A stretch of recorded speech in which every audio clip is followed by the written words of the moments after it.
Networking is about building relationships with people who may or may not need what you have to sell. The more valuable you can be to them, the more they'll want you around, and the happier they'll be to see you at the next event. How do you ensure that you're the person they want to be around? Stick around and I'll fill you in. Welcome to this episode of Business Growth Acceleration. Tips for succeeding in sales with your host, business expert Diane Helbig. There are three kinds of people that create the greatest value when networking.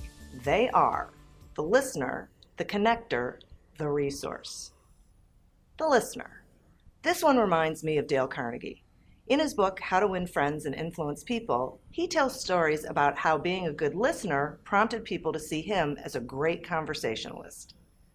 One mistake that people make when networking is to think they're supposed to talk about their business. The opposite is actually true. You should get the other person talking about their business. People love to talk about themselves. When you let them and you really listen to what they say, they'll put you in a higher category than the person who is always selling. When you're present and paying close attention to others, you help them to feel valued. And you learn a lot about them.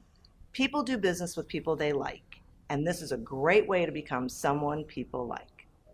One of the most valuable aspects of being a good listener is that it helps you select those you should be continuing the relationship building process with, and those you shouldn't. Talk about a time saver. The connector.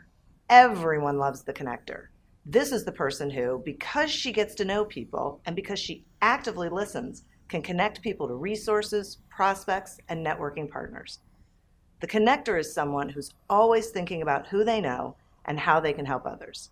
When the connector is talking to someone, she's thinking about who that person should meet, and then suggests making the introduction. She never assumes that it's okay. She always asks for permission. The connecting becomes an unconscious act, a natural aspect of her behavior. The resource. This person is similar to the connector. The resource is someone who has developed a toolbox of people he knows and trusts. This doesn't happen overnight. The resource has been networking for quite a while, listening intently, and identifying those people whom he trusts. Only then do they make it into his toolbox. Other people identify him as a resource, so when they have a need, he's the person they call. He becomes invaluable to his clients and colleagues because they know he can help them solve a problem. Connectors are in action while at events and networking. Resources are people who you can call upon at any time or place for assistance. The connector reaches out. The resource is called a pawn. So you can see why you want to be one or more of these people. Being a listener, connector, or resource attracts people to you. They'll either become clients or refer you to their connections.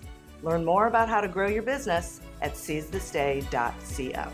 Thanks for watching Business Growth Acceleration with Diane Helbig. For more information, visit her website at seizethisday.co. Also, browse the other shows found on this Biz TV Shows network.